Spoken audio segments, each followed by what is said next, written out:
Hello there.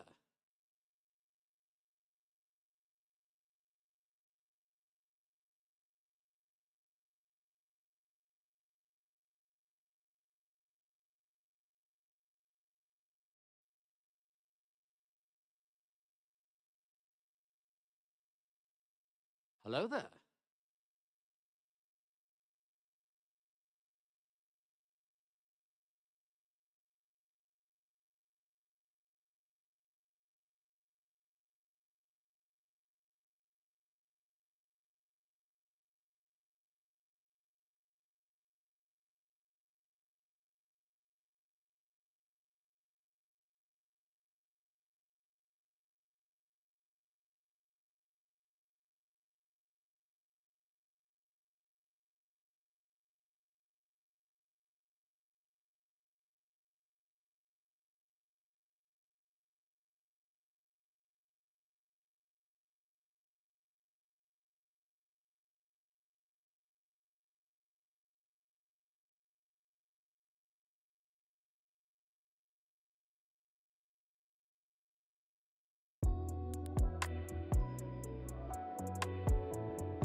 What is up, super fam and bro Vengers alike? I am Sensei Finito, aka Vane Sensei, and welcome to Marvel Bros, where we discuss all things Marvel and everything pop culture. And today we are going to be checking out Season 1, Episode 4 of Daredevil Born Again, and I am so excited to get into it. It ain't nothing to it but to do it, and that's why we are about to get into it, chat. I hope everybody is excited and ready to check out today's episode of Daredevil Born Again. I know I am. I've been having an awesome time with this season so far. The 3 episodes that we've had are freaking awesome, and literally they have just been, like, I feel like the show's just been getting better and better when it comes to the lore, the world building, and all those overall things that they're trying to tackle.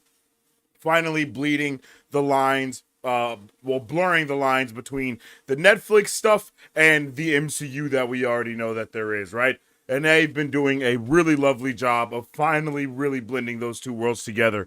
And I think today is going to be the day where we really get that full like zhuzh of what's happening. I really do. So it's going to be exciting. For real, and I hope you guys are as ready as I am. If you haven't already, drop a 1 in the chat if you're pumped for whatever we're about to see tonight. Drop a 2 in the chat if you are not, and drop a 3 if you're just happy to be here, okay? We're trying to get a little overall temp check of everything to see how everyone is feeling, how everyone is doing, because tonight is the night to get into this 4th episode of Daredevil Born Again, and baby, I am ready for it, okay? If you haven't already, make sure you drop a like and a share on the stream because it helps out tremendously around these parts. You can also follow me on social media at Sensei Finito to stay up to date with all my thoughts, theories, and opinions on whatever particular thing I may be partaking in at that particular time. And you can also follow us at Marvel Bros to stay up to date with all things Marvel and everything pop culture, because we be doing all those things. You can stay up to date with all the latest news, movie reviews, and everything in between when you go over there and follow us on all of our platforms, okay? Man, I am pumped, man. I'm not gonna lie. I'm gonna read some of chat, see what you guys are saying, and I'm also gonna give you some of my overall thoughts. We got about 8 minutes until this episode drops. So I'm really just ready to get into it. That's all I can really say here is I'm ready for this episode. That's it. I'm just freaking ready, man. And I hope y'all are too. Let's see as we jump into the chat. Yo, what's up with Marisu? How you doing today? Hello there. I hope you're having a good day, and I hope you're ready to check this show out, man, because it has been so good so far.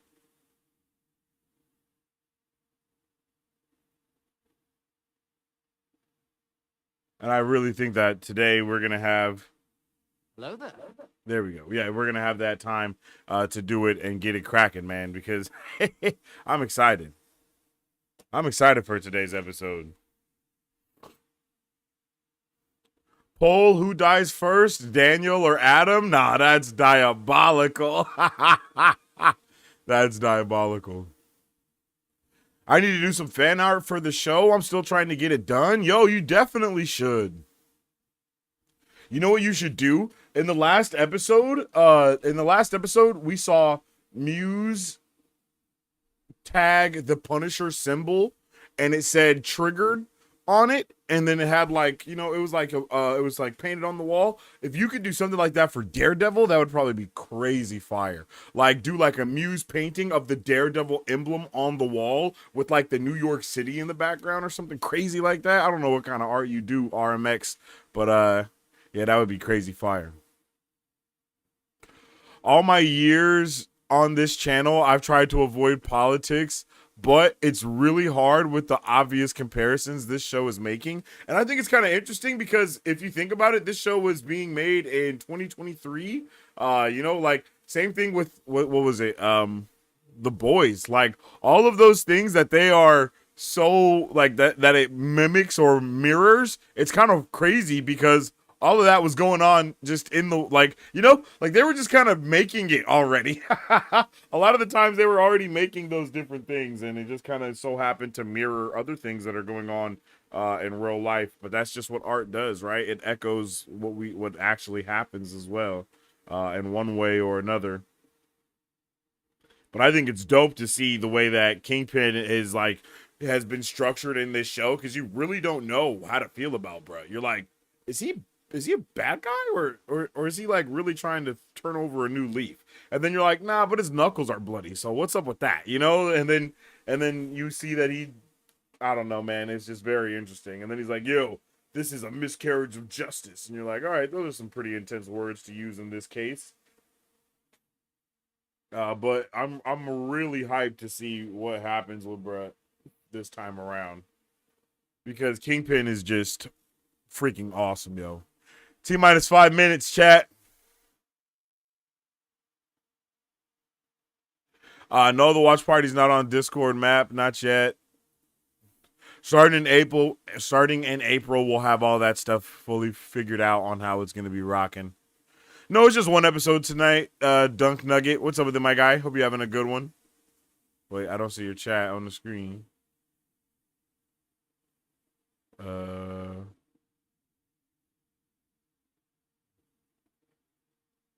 What is up? What's up with that?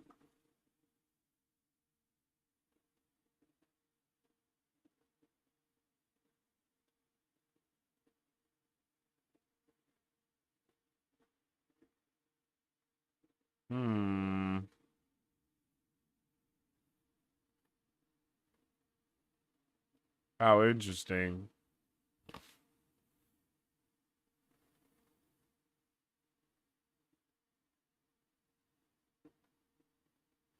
Not sure why the chat stuff isn't working.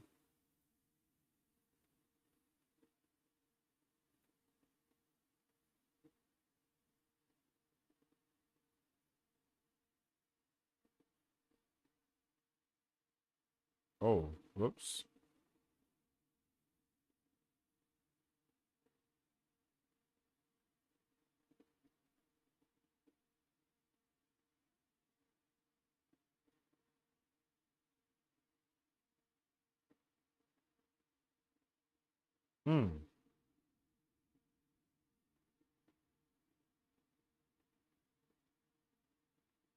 Don't know what's happening here.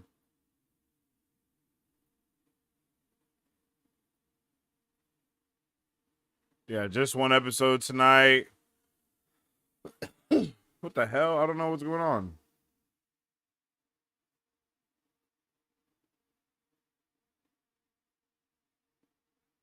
Interesting. Don't know why my stuff started tripping, and yet it did.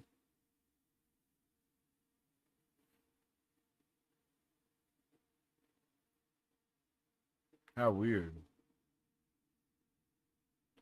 Shit like this. I don't know why this is happening. It's always random wacky shit that goes on sometimes, you guys.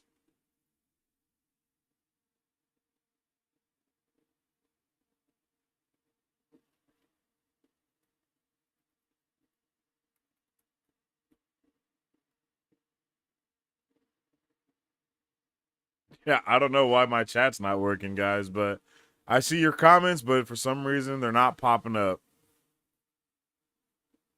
Which is very weird.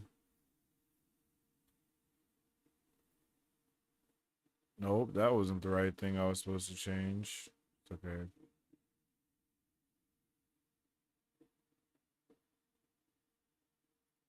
Yeah, I don't know what the flapjack is happening here, but hey, it'd be like that. I wish they had used Karen and had her investigating Foggy's murder. I mean, there's not really too much to investigate when you know it was the dude that just was sentenced and stuff. You know what I mean? All right, chat, it is time for the episode to come out and drop. I'm hype. I hope you guys are hyped too. Holy, yo, time just started flying. I cannot believe it. I can't believe it. I'm so excited and I just can't hide it. I'm about to lose control and I know that I like it, okay? What's happening, y'all? We are about to get into this newest episode. It's about to drop. It should be out right now. It should be out right now. Sick symptoms, chat. That's the title of this episode. 55 minutes. Let's go. 55 minutes is a W runtime. I'm not gonna lie. Yo, we won.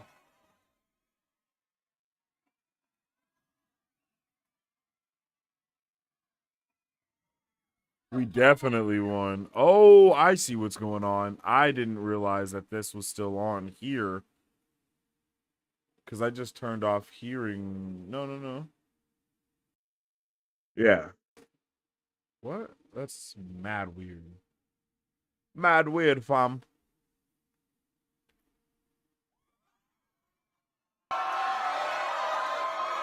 I don't know why that's not. Oh well. All right, chat. On 3, we will press play and enjoy. Oops. This episode together. Let's get it, okay? I'm ready, and I hope you guys are. It's time to check out episode 4 of Daredevil Born Again. On 3. 1, 2, 3. Bro, I am so hyped for tonight's episodes, man. Oh, that was unexpected. Yo, that was crazy.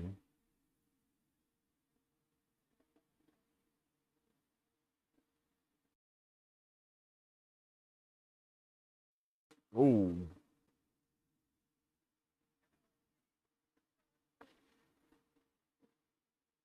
Well, here I am. I'm getting them done. An NYPD cop is dead. Anytime that happens, a big machine gets turned on to try to figure out what went wrong and to punish whoever killed the cop. Do some digging on Hector. Somebody doesn't track. Mr. Aiello, yes or no? Are you the vigilante known as the White? Bro's gonna be absolutely crushed that he died. He's gonna be absolutely crushed that he's dead. All right, here we go.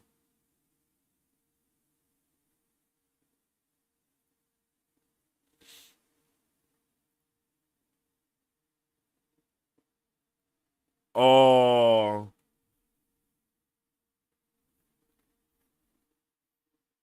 Is that all the evidence? Oh, it is.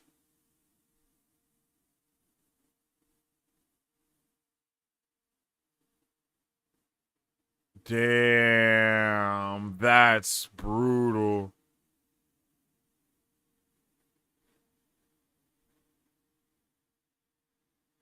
Oh, bro, that's brutal.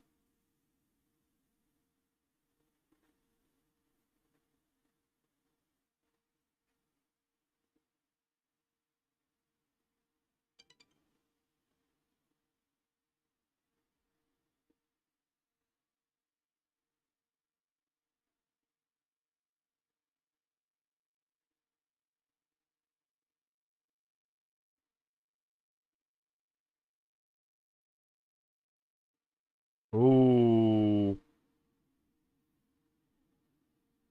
Damn.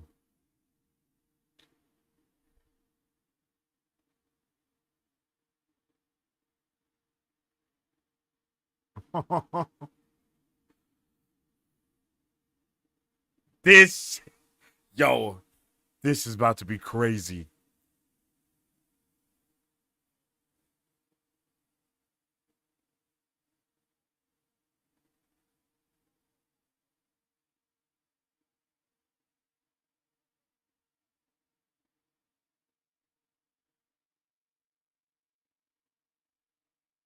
Damn.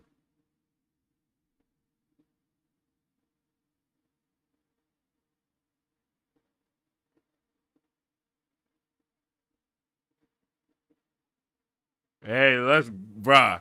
This is.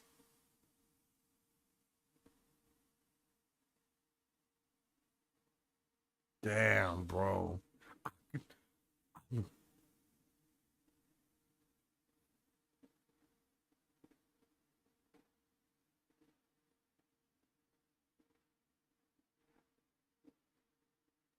We have to believe it.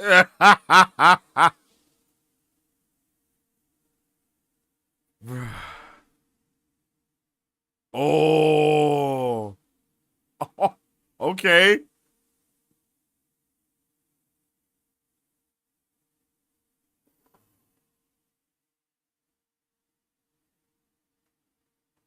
Trailer moment.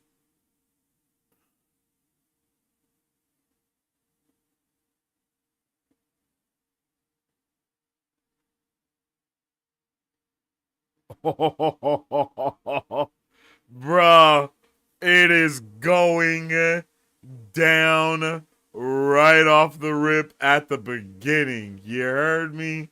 It is. I'm having a good time. I'm having a good time, man.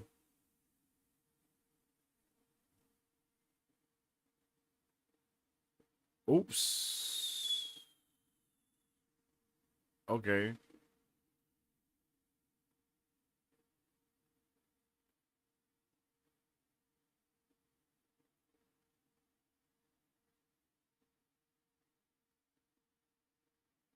Wow.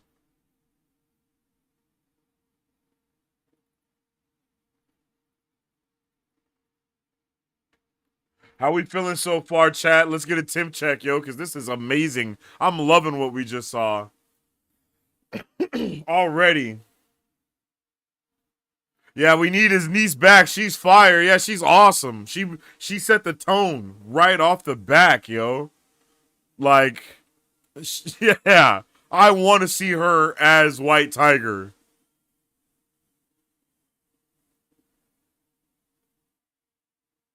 Put her on the team with the rest of the champions. You feel me?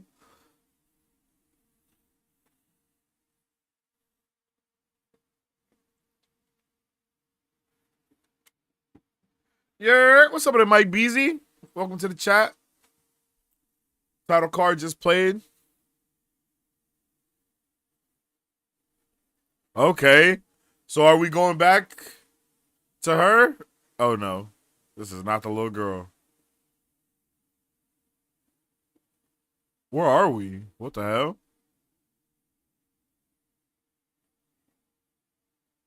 Wait, is that? Oh no, that's BB, huh?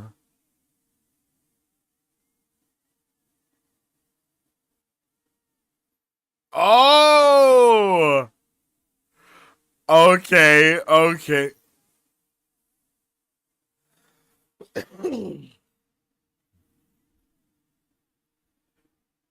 I didn't think we were gonna see him outside of the suit. This is awesome.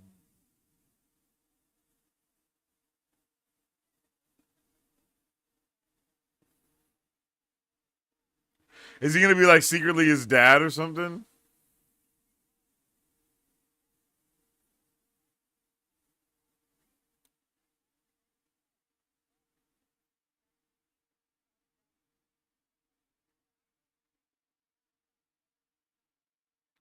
Damn, she played him like a fiddle.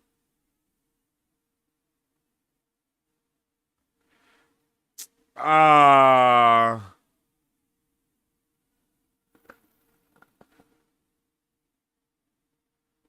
bruh.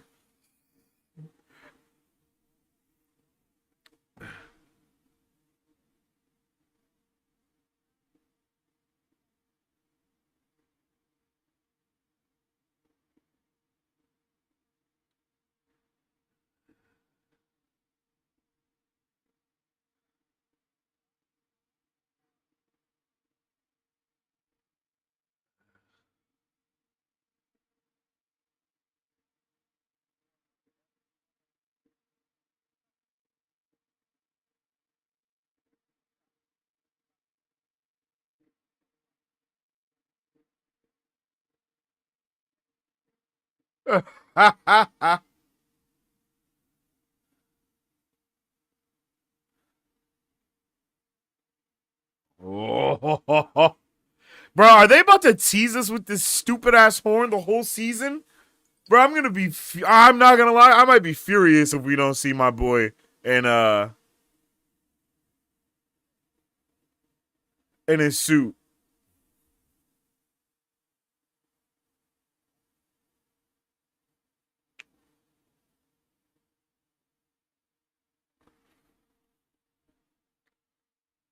Okay, y'all know how we just saw in uh in Your Friendly Neighborhood Spider-Man. You know how we saw at the end of it that Daredevil had his little sidekick that was in the Future Foundation type program or whatever. What if White Tiger is like his little protege in this? That actually would be so fire.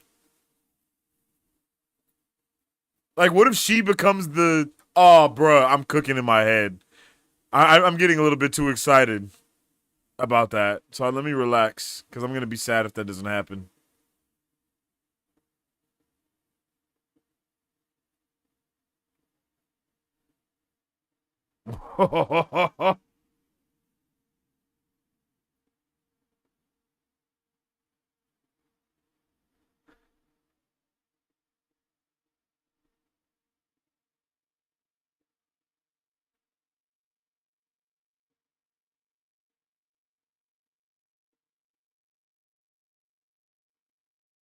Facts.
Sorry, I can't go for the oh you did this to me so I cheated. Like, bro, that's crazy.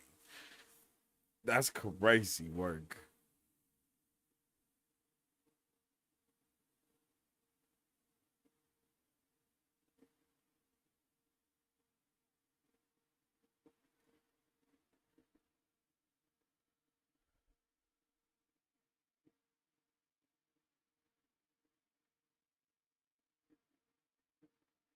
Yeah, exactly. Bruh, that I needed to feel a lot. Come on, son. What are we doing here?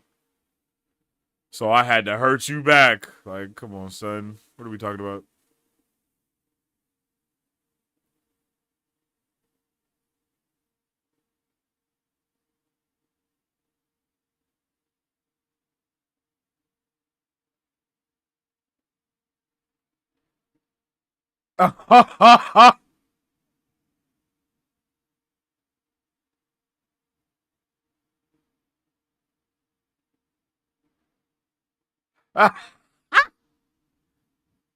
Did he kill him? I kind of want him. I kind of hope he did.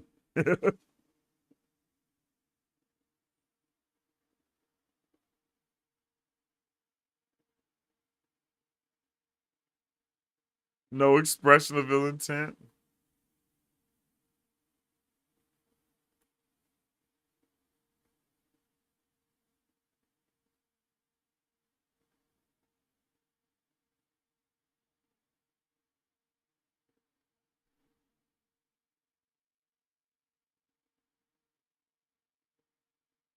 At the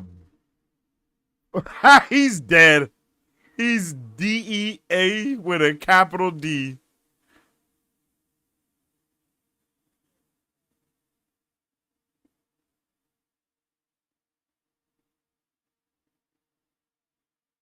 She's a good therapist.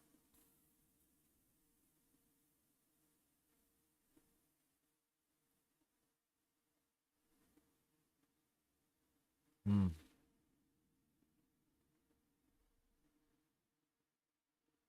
Yo, she's doing her damn thing, chat. Like, goddamn.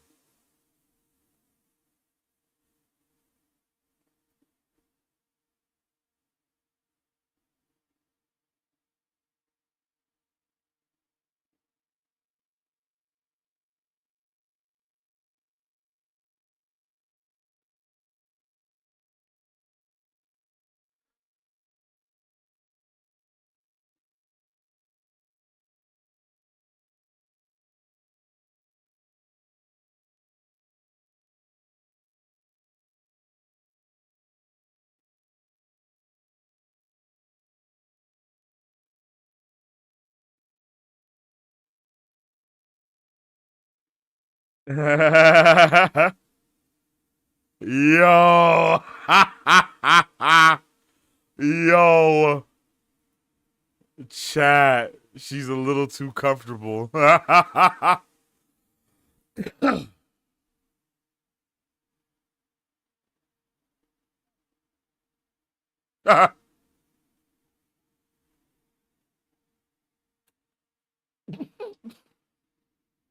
Bro has me so weak.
Yo, scroll name drop. Let's go.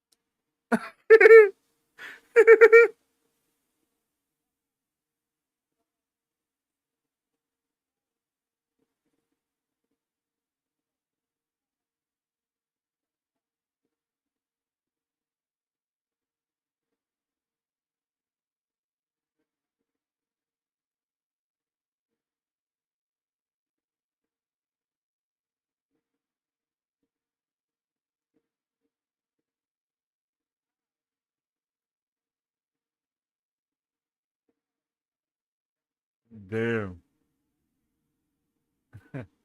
Anybody named Leroy gonna be like this? Yeah, facts. That's a damn good. That's a good.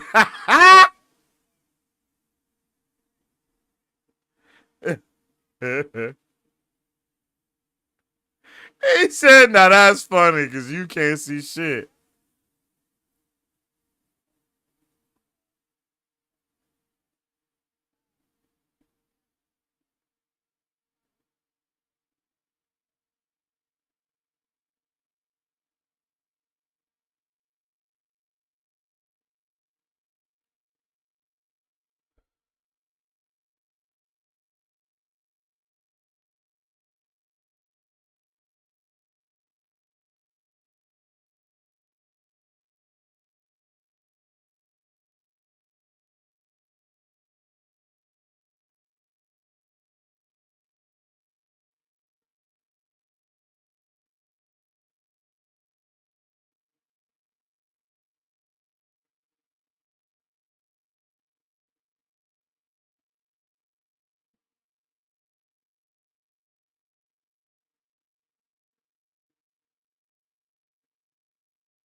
Latvian.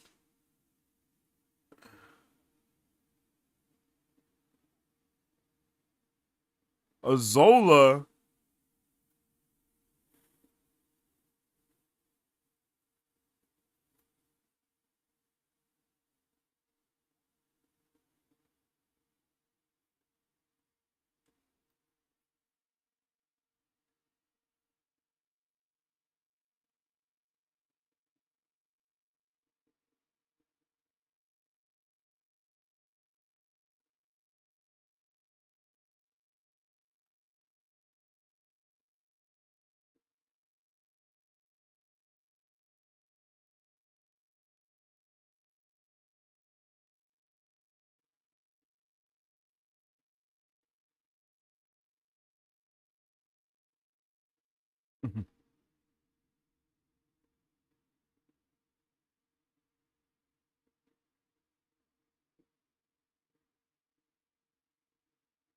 What's going on?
You'll have to bring more than the last time you saw me because I beat the dog shit out you and your boy. That's why. That's why. I flipped you on your neck. And I had half the world thinking that I killed you. That's how bad I whooped your ass. Yo, I love Fisk's little lawyer person that rocks with him. I don't know what her name is, but I love her. She's awesome. Fisk's Tower?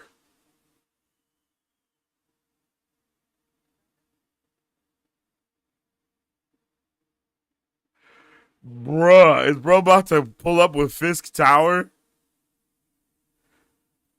Fisk Tower Part 2?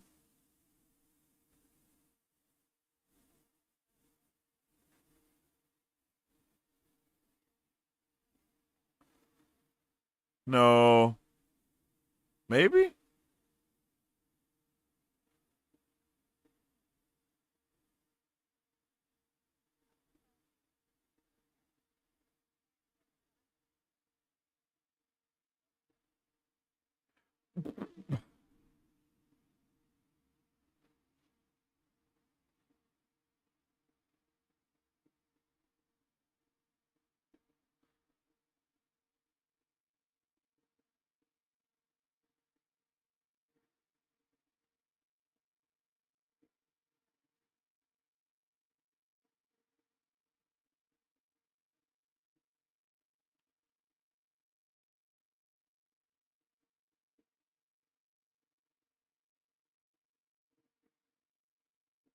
She about to get fired.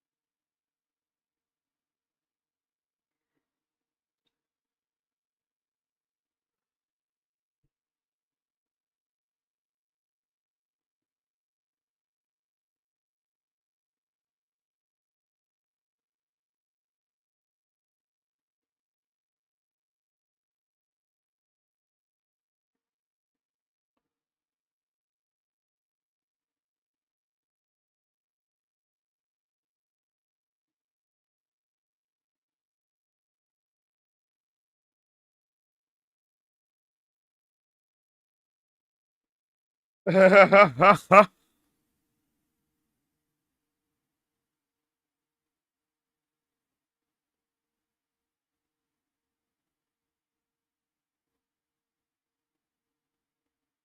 like Daniel.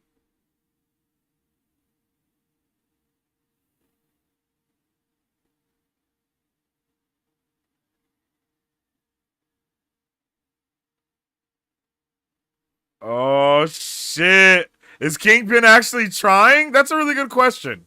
I think he is low key.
Damn.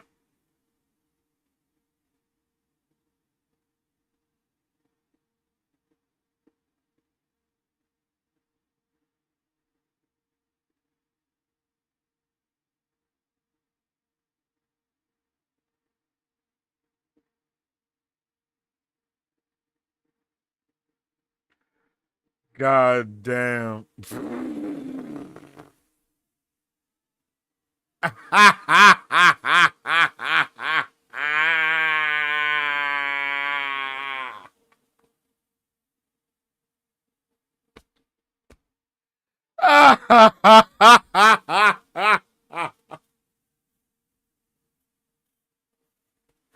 No.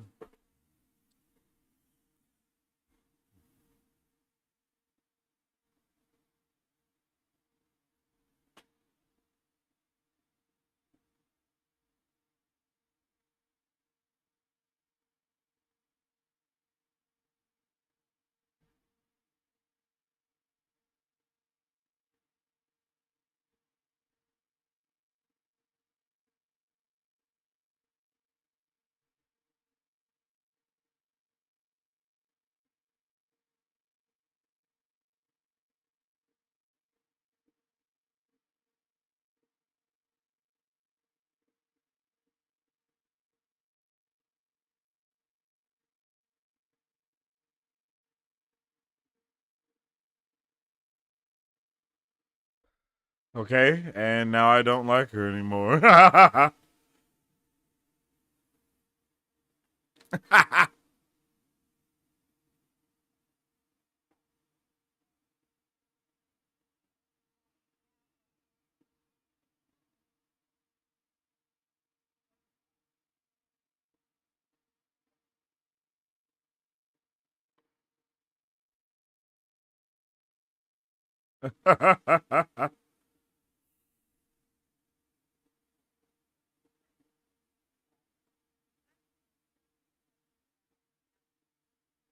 Oh.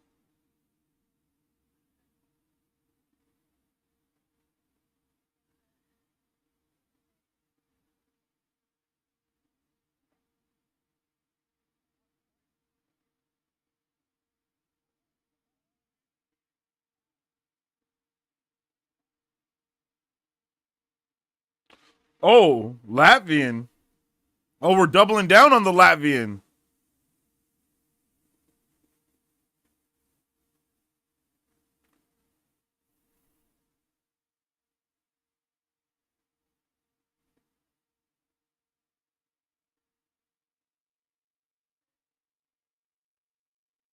Yo, we're not built the city on. Not we built the city again. Is that like his like theme song?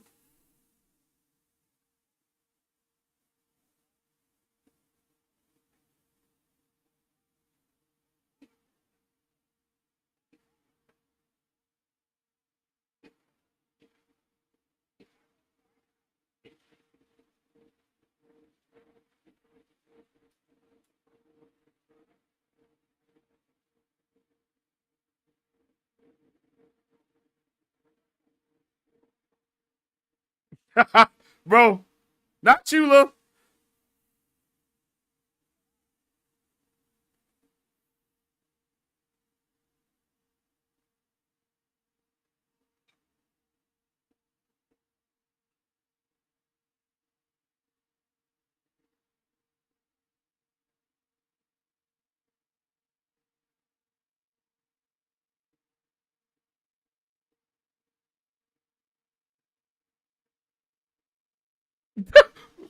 Bro's taking ketamine and tequila.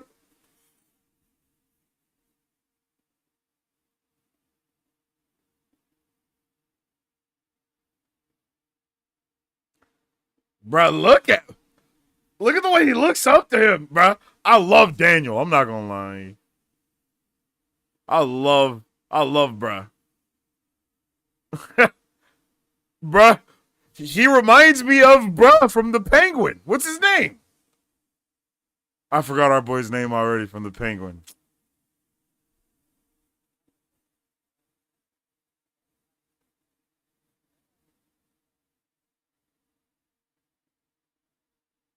What's bruh's name, damn it?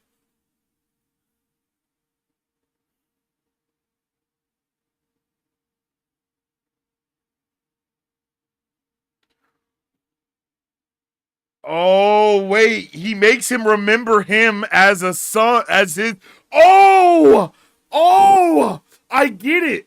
He triggers him to make him think about when he was a kid trying to stick up for his mom, for his dad. It's like a whole little thing that's playing out for him.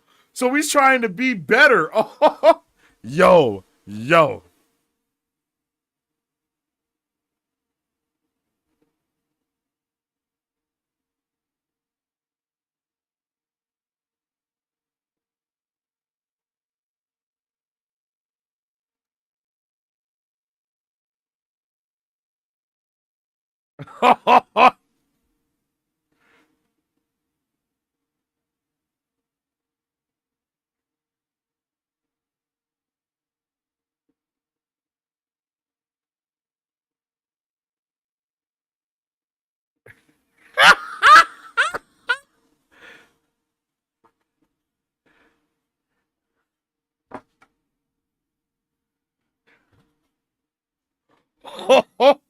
I am so excited.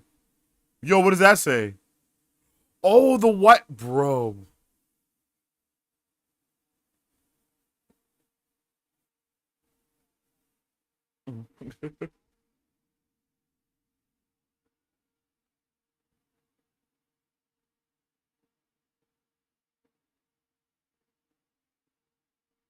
Bro's about to go kill BB.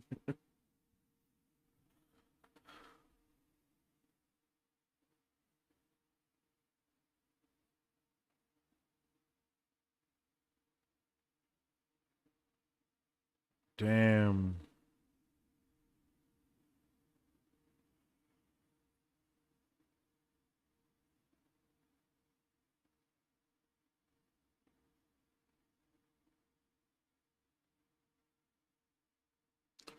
Oh, it's a hill, baby. It rolls. Oh yeah, they're cooking.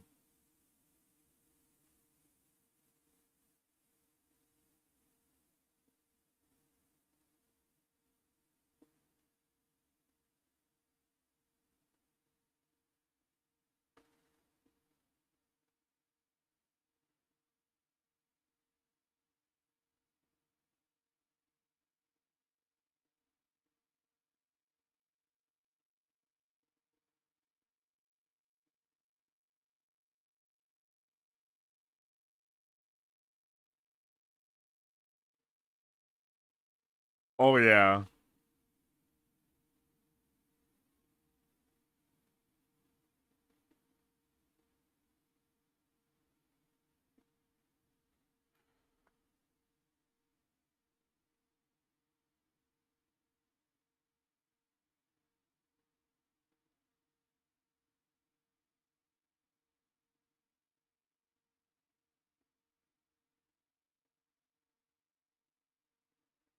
What in the hell is he doing?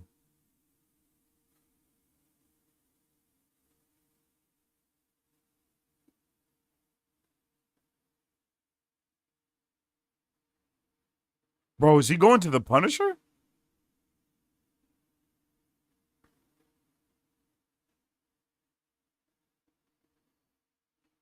Ain't no way bro knows exactly where bro is.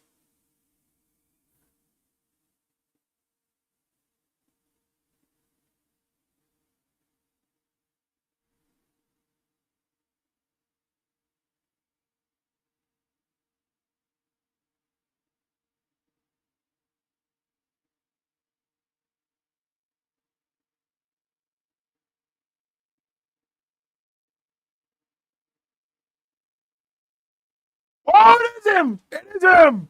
Let's go! Punisher! Let's go!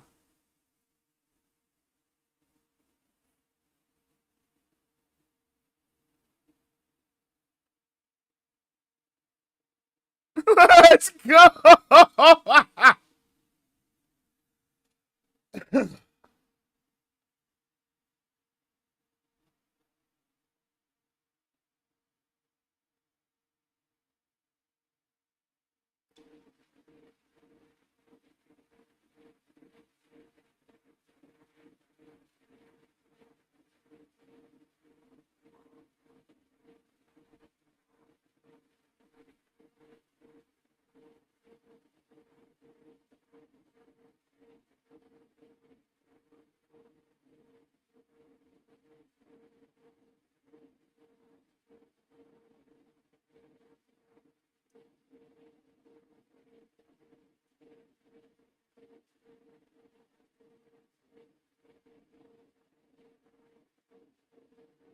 I was gonna say, is everybody out of the game?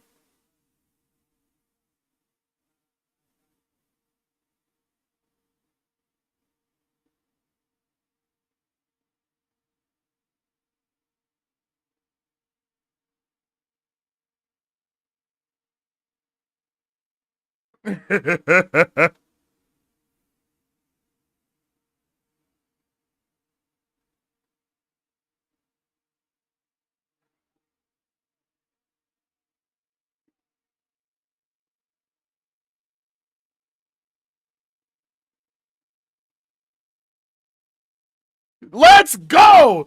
This is fire, bro!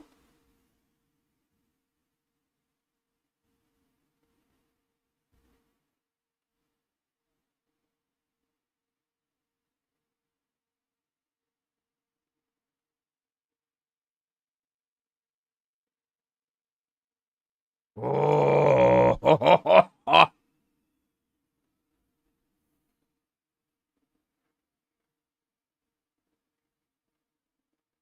hell yeah. This is fucking awesome. I'm so excited. Woo! Called him counselor.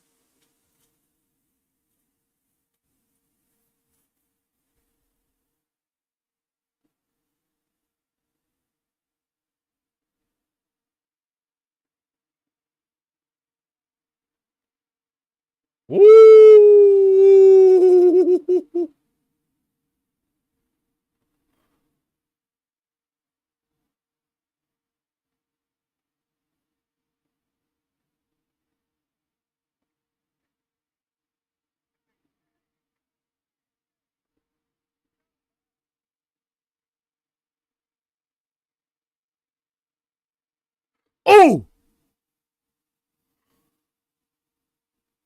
Oh.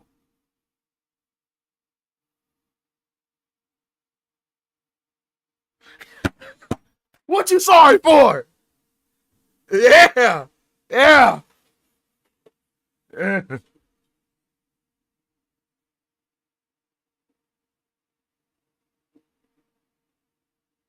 Oh my God, we're bloody cooking.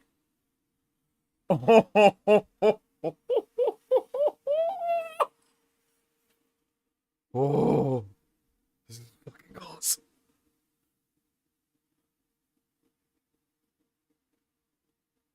Oh shit, this is amazing.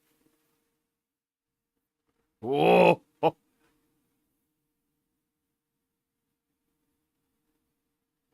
because you hear.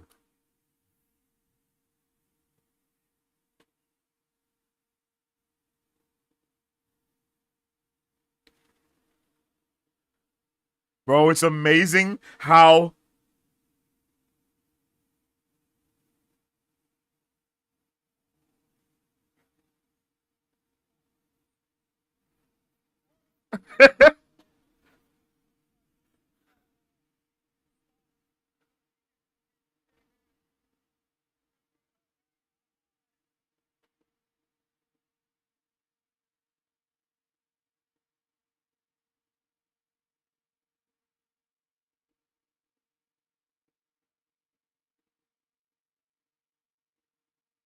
oh,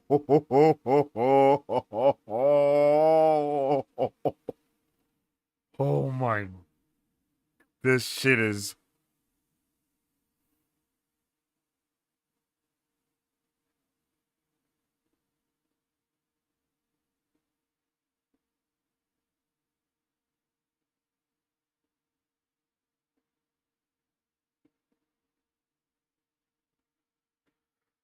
Oh, let's go.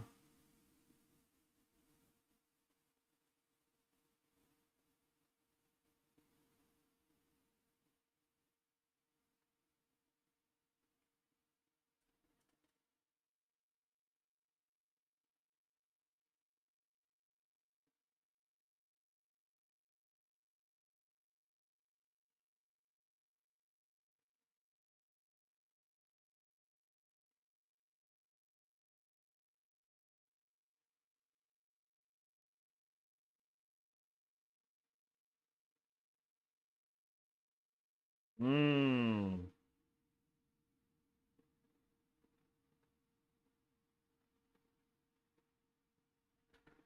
Bruh, see?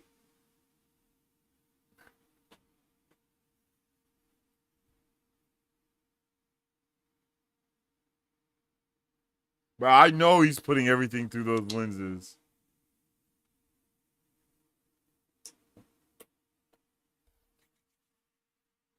Yeah, we're cooking.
I guess you are a blind dude walking around.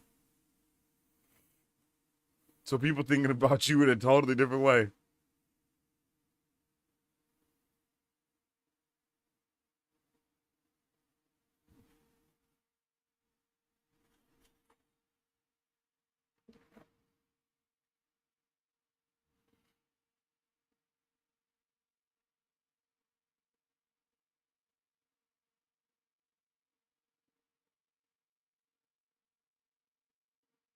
Oh man.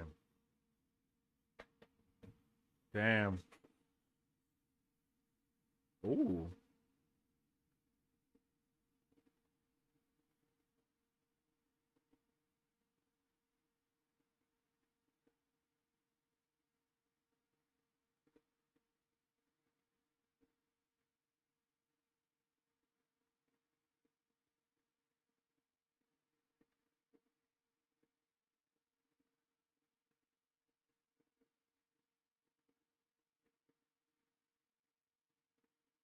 Oh.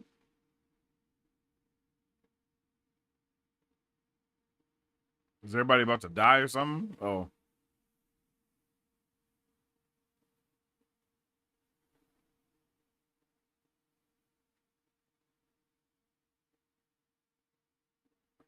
Good old flashing red lights, baby. Oh!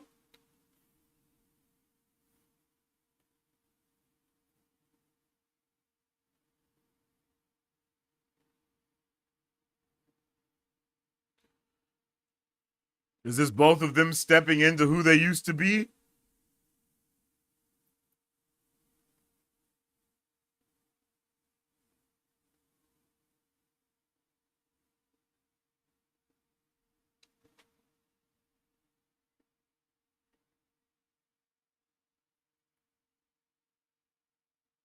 Yo!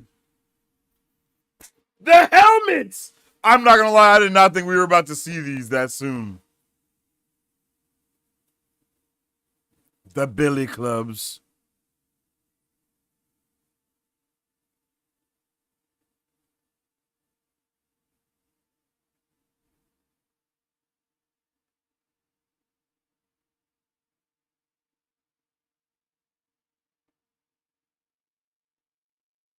Ooh.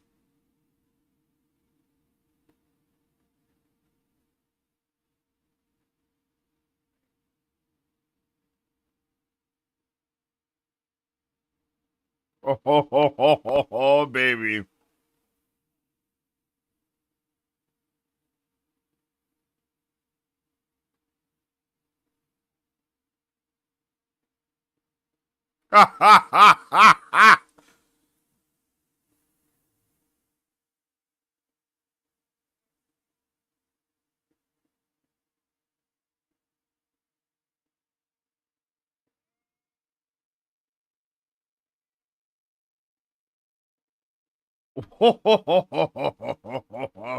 We're cooking so hard. Is that it? No, it's not it. Oh, Muse. That's right.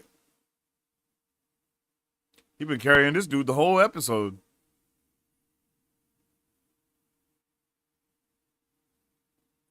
Oh, so he is draining their blood to paint. Oh, shit!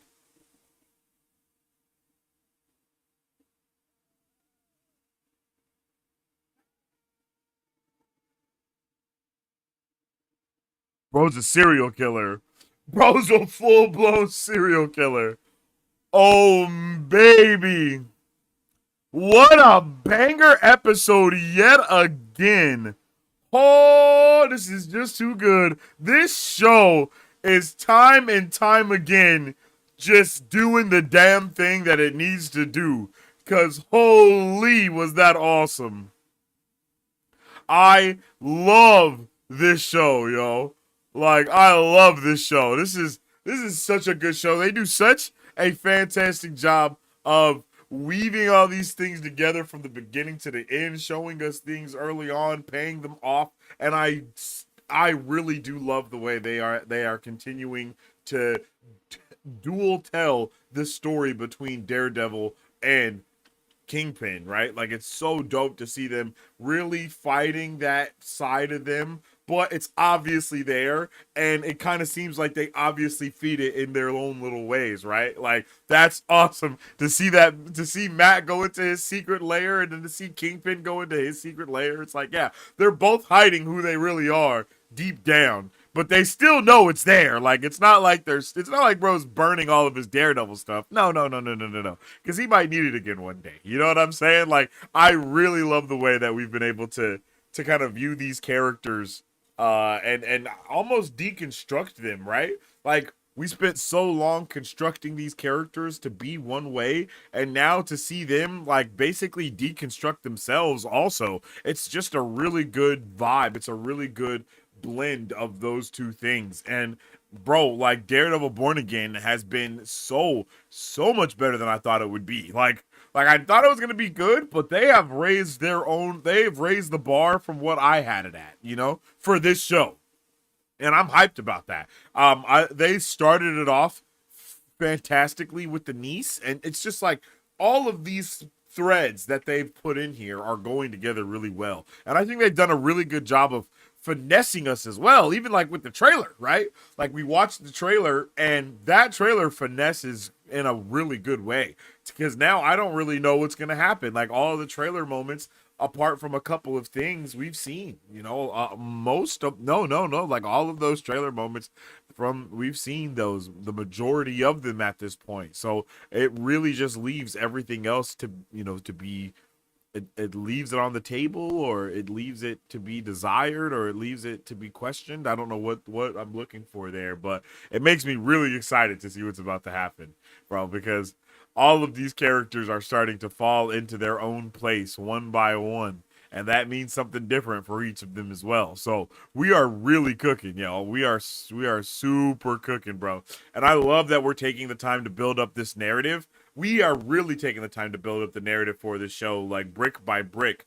And I'm excited. That makes me more excited than anything, is that they are really taking the time to tell the story. While I do really want to see our boy Daredevil in the damn suit already, I'm okay with the way that they've weaved it into the narrative. But in my opinion, they weaved it into the narrative of every season of Daredevil for him not to be in the suit. So I'm excited. It's kind of a play on that, right? Of now the narrative is him trying to get into the suit, right? Before they're always finding ways to get him out of it. Now they're trying to get him in the suit. And it's like, that's a really good way to flip it. And it makes me even more excited for what we're going to get for the next season, because that's probably going to be insane. Season 2 is probably going to be wild, especially because they're not going to have to worry about doing like the reshoots halfway through already being done with it, etc., etc., etc. So yeah, bro. I think the table has been set. And those are my overall thoughts for Daredevil Born Again Season 1, Episode 4. Let me know your guys' thoughts, theories, and questions in the comment section down below.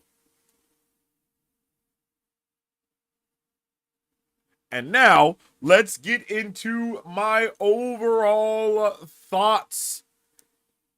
Now let's get into my overall review of this episode, y'all, because man, do I got a lot to say, because this was a good one.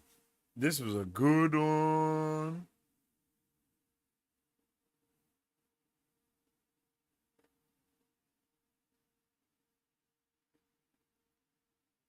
Yeah, this was a really awesome episode that we got.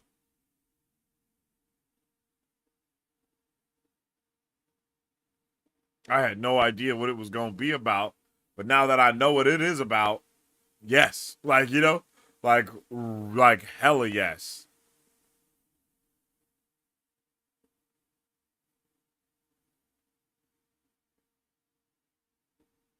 Oh, yo, I got like a kink in my neck for some reason. I don't know what happened. Ow. Mm.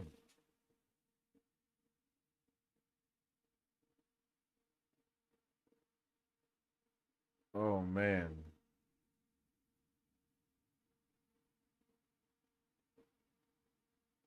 All right, where do we want to start? Super interesting that there's a Latveria and a Latvia, right? I know that's gonna have some people going through it, man. I know some people are gonna be struggling about that one. They're gonna be like, Latveria? No, bruh. Close but no cigar. Ow. Yo, I don't know what happened. Damn. Oh, wait. I think I got it. Yeah, I think I got it. Man, I don't know why my shoulder just started hurting so bad. What the hell? All right. All right, let's get it. Let's get it. Let's get into my overall review for this episode. Let's get it cracking. Turn that off. Come over here with it. Boom. All right. Where's it at? Boom.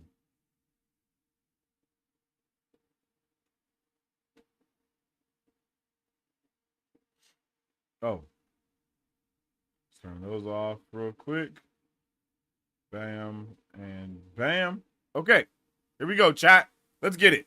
Make sure you drop all your thoughts, theories, and questions in the comment section down below while I give my overall review for this episode of Daredevil Born Again. All right? Let's get it on.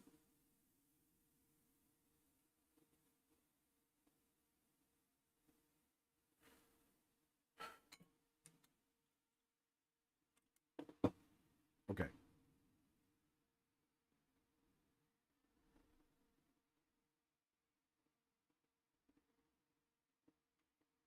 We just got done watching Daredevil Born Again, Season 1, Episode 4, and man, this show is so good, and it is so amazing to see our titular characters both teeter on who they used to be, right? It's so nice to see them going back and forth, trying to fight it, but also they know deep down who they are. And that has me extremely hyped for the duration of where this show is about to go. Because it's been nice to see both of our characters kind of slowly boil down into reverting back into their old ways, for lack of better words, right? Like, they have done a really good job of doing that. And I am so freaking hyped with all of the implications. The way that they've been handling the subtle world building for this show has actually been fantastic. I mean, the way that they have utilized Hector's niece up until this point right now, like,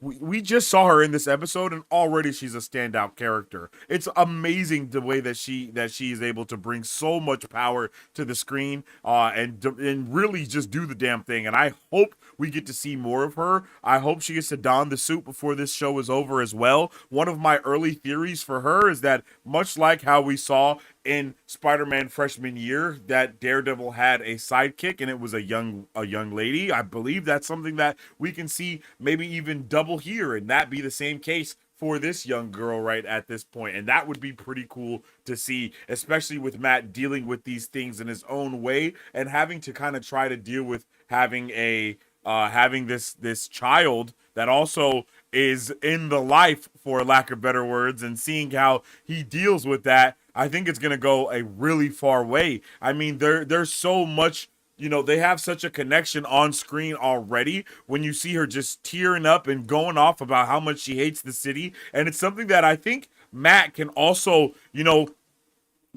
sympathize with, is understanding that this city is such a brutal farce of what it used to be in a lot of ways, right? And he keeps having all of these things call to his name. There is a calling, and that's one of the best things that I think that this episode did, was kind of describe that feeling that these heroes get. It's a calling to make something better. It's a calling for justice. It's a calling of any kind.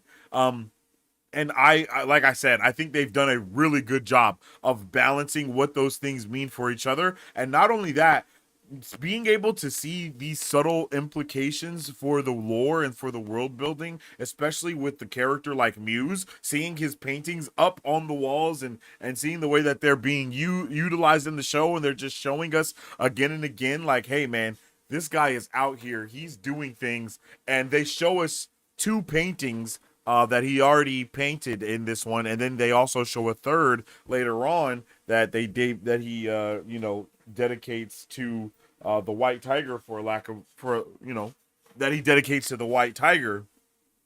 And both of those things are just like, they're so like, it just makes you feel some type of way, because it's like, look at him, the way he's walking with this dude through the we actually see him basically he travels to his abode throughout this entire episode, and look at him. He just has this haunting look to him, and it's just so frightening. And it lets you know that he is really they're leaning into that serial killer vibe, right? Like, what if Banksy was a serial killer is heavily the vibe that they were going for with Muse in Daredevil Born Again. And I think we just had a really nice table set for the beginning of this episode before we go into, the actual meat and potatoes of it. Because, starting off with Hector's death and all of those things, so much emotion at the beginning of the episode, it really sets it up for what's going to be going on next. And what's going on next is, unfortunately, our boy Daniel. Well, I guess my boy Daniel, because it seems a lot of people don't like Daniel. But Daniel's cool. I think Daniel's cool. I think he tries to suck up to Fisk, and I think it's funny. And I think he's kind of a goofball and a goober a little bit, and I think that is hilarious. And I think Fisk sees a little bit of his childhood self in Daniel, and that's why he kind of has attached to him and had this type of bond. But BB basically absolutely finesses him right into basically giving up all this information. And one thing that I thought was pretty cool that I didn't even notice until right now as I'm going through this again is the painting that Muse did for the White Tiger is in the bar that they were at. Like, all of these pivotal areas that we are seeing the characters be at are also where we see these paintings show up. And I feel like there might be a little bit more of a reason behind that as well. There is a huge secret behind there is like a huge secret going on behind what's happening with Muse in this series, and I don't know what it is. You know what I mean? Other than him being a serial killer, I don't know if he's like secretly behind everything that's been going on. You know what I mean? Like, has he been weirdly pulling strings for things, or what is going on here exactly? Hey, welcome to the super fam, Christopher Baker. I appreciate you, man. I appreciate you. But there's something going on here for sure. And again, it's very sad to see him get absolutely finessed and have no idea that he's getting finessed again, mind you. Like, he's getting finessed again. This is not the first time he's being finessed. This is the second time that he's being absolutely finessed by this girl, BB Urick. And my man, he probably gets no play, has no game. So every ounce of talking to a girl that he can get, he appreciates it, yo. Another highlight of this episode is the case that Matt takes on. Something that I really appreciate, something that I think a lot of us thought we were going to see in She-Hulk a bit more, but that is like the lawyer is not the lawyerish, but like the lawyerishness of everything, right? Like, Matt Murdock is a lawyer. So every episode, it's awesome to see him tackling these different cases and from a different angle. Just because he's fighting a case does not necessarily mean it's in the courtroom, right? And that's what we see here. I mean, he does go into the courtroom at some point, but it's more than that for this episode. It's about him trying to figure out, as he has been doing for this whole season so far, is he's trying to figure out the duality of what it means for being a lawyer, being the person, Matt Murdock, and being the hero that is Daredevil. And I think that him having these conversations and his connection being to basically a therapist, it does a lot for Matt. I think that actually does so much for his character and allows for him to be able to explore different things, right? It allows him to explore his feelings and all these other angles that he usually probably would not explore, but he does anyway. And that goes to show how awesome that his girlfriend is. Her name eludes me right now, but she is so dope. Like, to see the way that she can handle not only Fisk but also Vanessa and kind of steer the conversations, allow one person to get a word in edgewise and do all these different things. I mean, she is a great therapist. 100% she is a great therapist, and it's so cool to see her in the show, and not in the show, but in Matt's life and out of Matt's life. I was very confused in that 2-episode season premiere when they just kept showing her character do different things, but I didn't know how pivotal she was going to actually be to this season. And I'm very nervous for her especially with Muse wanting to meet with her and saying that he needs a therapist and all of that other stuff. It has me very, very nervous for where the trajectory of this character can go, especially because we seen in that trailer how mad Matt Murdock, how mad Daredevil is at Muse, and I just hope and pray that he's not gonna take out this nice therapist lady, because it's gonna be pretty sad to see her go, because she's been doing her thing across the board. But in this therapy session, there's some much needed conversation had between the two of them. You know, for lack of better words, you know, Vanessa justifies her cheating. Kingpin is, you know, he I guess he kind of goes with the justification. I don't know if he's okay with it, but he understands that he triggered her in a way that she could be triggered, and that made her cheat. Or I don't know what type of breakthrough was had here. I'm not the one in therapy, so maybe that's why I didn't understand it. But hey, to each his own. You know, there's a chair in every hotel for a reason. But as we see Kingpin continue to like have these feelings and trying to, you know, go to the deeper parts of his character, it's really cool to see him do that, not only with his wife but also within his life. Like he's really trying to be a different person, a better person than the one he was before, a better man than his father was before him as well. And it shows. I think that's one thing that shows tremendously with Kingpin, is how much he wants to be different, how much he does really want to change. And I love it. I love being able to see those aspects of his life. And it just works, man. It just works. But as we go through that, we also see Leroy. Leroy was talking some big shit, honestly, through the entirety of this episode, man. Every time Mans was on screen, he was talking some helmet, bro. He was talking some big mess, talking head. And as Mike Beasley said earlier in the watch party, and he had me absolutely rolling with this one. But what did he? Where's it at? Where's it at? I don't know if I'm gonna be able to find it, but hold on. Where did he say that? Nah, I gotta find it because that shit really had me rolling. Oh, yeah, as Mike Beasley said about it, though, anybody named Leroy, as Mike Beasley said, anybody named Leroy is gonna be like this, and that has me rolling, because for real, bro was absolutely tripping. He was on demon time, but we later find out why, right? He's been going through the system, right? He's been going through the system. He's been in the system. The system has been playing with him his whole life. And the system is something that Matt Murdock believes very heavily in.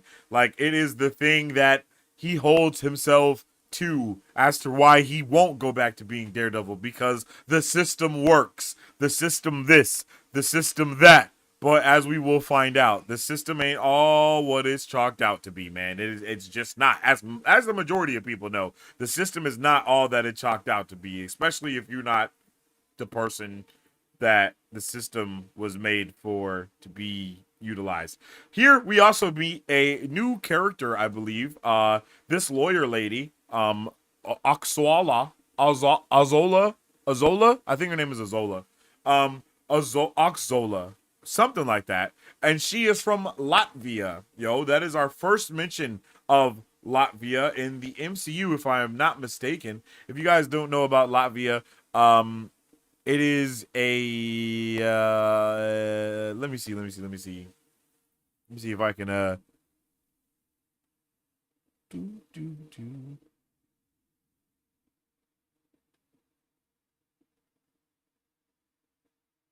No, I don't think I have anything on Latvia here.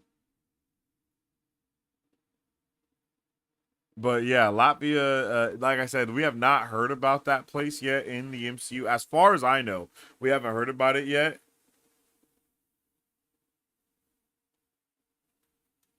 Let me see if I can get a little information here real quick. So yeah, okay, here we go.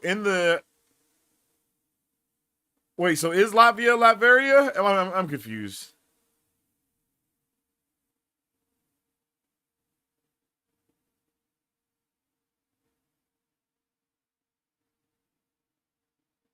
Wait, I'm so confused. Is Latvia and Latveria... What? What's going on? I don't know. Because they're not saying Latveria. They're saying Latvia.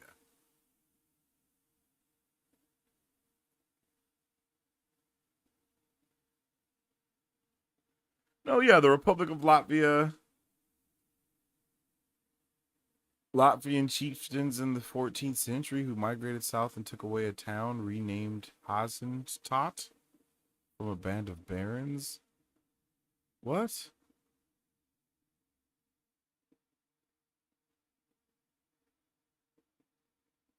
Okay, so Latvia is Latveria. But it's the old name for it. Yo, I'm so confused. I'm not gonna lie. So did we get like a Doom hint there? What? Are Latvians Latvians, bro? Bro, I have so many questions. I have so many questions, I'm not gonna lie. But anyway, it was a nice moment between them two as lawyers, going back and forth, talking about stuff, discussing things that lawyers do. And I really like that moment. And then we see Matt be a badass. Bro, Matt is a complete badass, calling out the cop right here. Like, bro, I know you know what happened to my boy. All of these things. Like, Matt holds no punches too. And he's just talking his absolute mess to this dude. And damn, it actually makes me feel like, hey, is this dude actually not I mean, he's a bad guy, of course, but you know, it seems like he's just he's a cop. He's a cop doing cop things. Maybe a little shady, but he's not completely dirty, right? He's like, yo, my whole family are cops, man. You know what I mean? You're not going to just talk about me crazy like that. I don't know nothing that happened to him. And it's like, hey, if that's the case, okay. But he was going to murder Matt Murdock in the thing, right? Like, it's like, no, bro, you're not a good person. Like, I don't care what you say. How would your brother, your parents, and everyone else feel about, about that? Huh? How would they feel? Okay, yeah, all right. Like, what are we even talking about? But it was just whoa. I don't know what just happened. It was really cool to see Matt not give 1 ounce of a damn about what that dude had to say or how he felt, and just go absolutely in. We also see Fisk start talking about his plan for Red Hook, right? He wants to bring Red Hook up to date. He wants to bring it back. He doesn't want it to be the dump that it is on the docks. He has an entire plan that he wants to do. He wants to kind of build and lay out all these things and do this stuff. And it's pretty wild to see that Fisk has all of these ideas. He really wants to better the city, man. Like, he really wants things to be different, things to be better. And he doesn't give a damn about the red tape. And I think that his right-hand lady is going to continue to be kind of a thorn in his side, continuing to stop him from doing all those things that he wants to do. And I'm hoping that doesn't mean that she ends up dying in this season at some point, because she definitely be going against Fisk. She talks wild as she went off on Daniel. I was here before you and Fisk. I'll be here after. If he hears something like that, it's going to be chitty chitty bang bang for her. You know what I mean? It's going to be straight chitty chitty bang bang for her. So I'm very, very interested in what her lifespan is going to be as well. A lot of these characters, I want to know what their lifespans are going to be looking like. Because I feel like either Fisk is going to be killing them, or they're going to be being killed as being cannon fodder for the rest of the season, or for whoever it is that we're dealing with, whether it's Muse, whether it's the Punisher cops, or any of the other things that are going on, right? Like, it's going to be wild nonetheless. And I'm here for it. I love the politics that we've been able to get a eye in on, or basically get a better understanding of, within going through seeing Fisk become mayor. Kind of the thing that I was hoping that they would have did a little bit with the whole presidential thing in Brave New World, but to be honest, they did, right? I think the MCU does a really good job of handling the government side of things, and always being able to give us some lore, give us some world building, and create some really good connective tissue with the other things that are going on within the world of the MCU. And I think that this did a good job of it too. I think we also heard Leroy at some point mention Skrulls, and that had me absolutely rolling that he mentioned Skrulls, bro. Like, it's so funny to see, like, that's a good point. Like, people would probably be like, oh, no, it wasn't me. It was a Skrull that took my body or something in order to do this. And that's hilarious, in my opinion, because people would 100% do that. Like, without a doubt, that's something that people would do. You know? Like, without a doubt.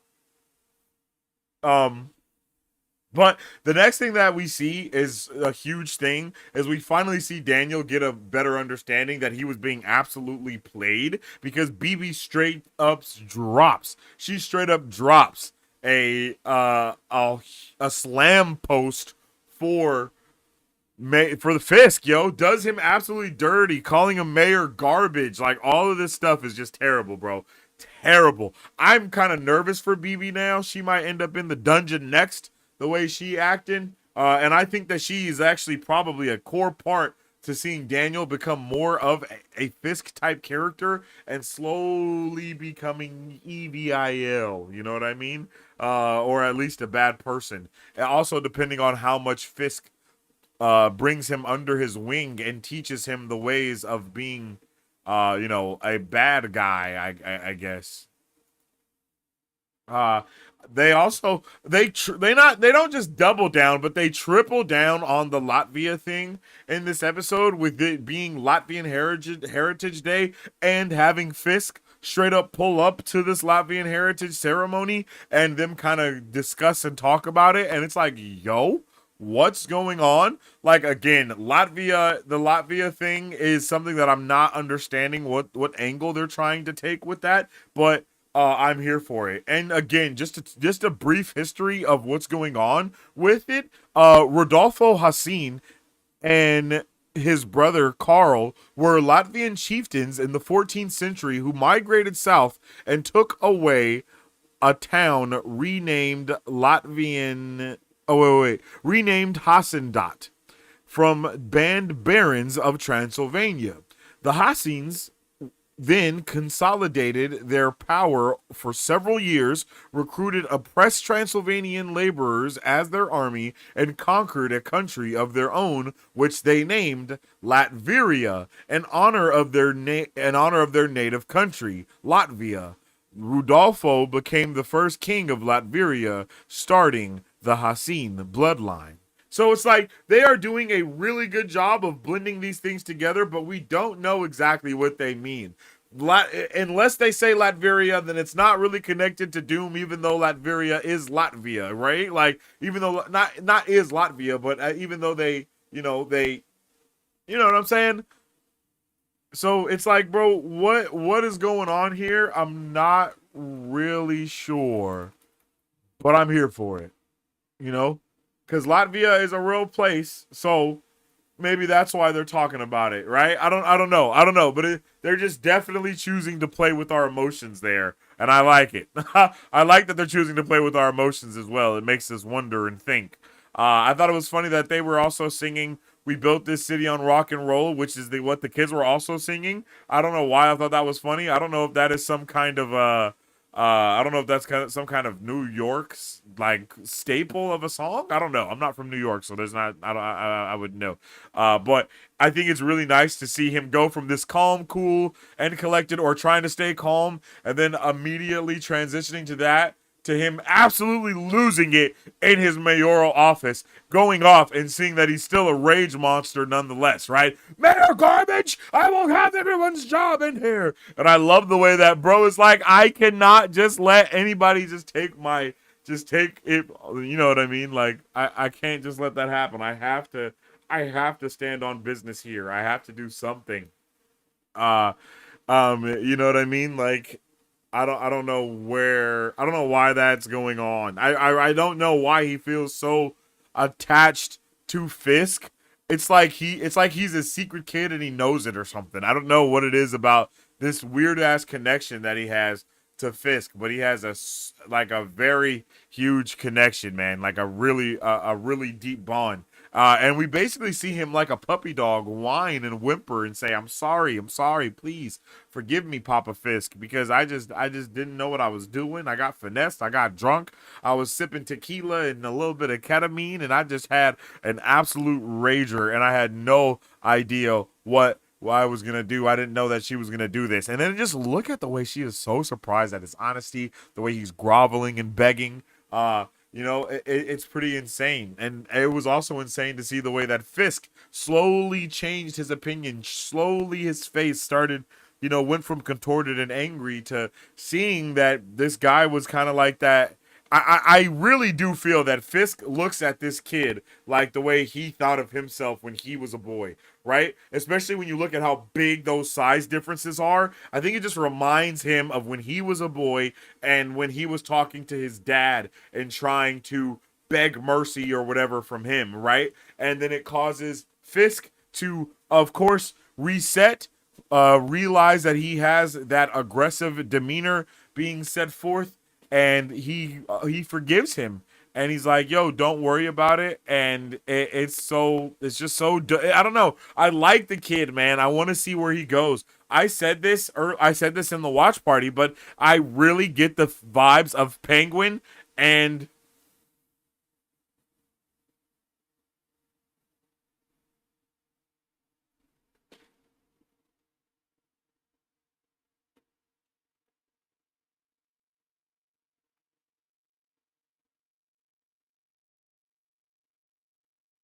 Victor. I'm getting straight Penguin and Victor vibes from their relationship. Let's just hope that this one doesn't end up as brutal as theirs did, because I think we all know how that ended. And you can even see that she is terrified in the background. She's absolutely terrified about what this could mean for poor Daniel. He's just a boy trying to do his best for this crazy ass Mayor Fisk, right? But I feel like that means he has a dark side to him as well. He got that dog in him somewhere, and we just gotta find it, right? We just gotta find it.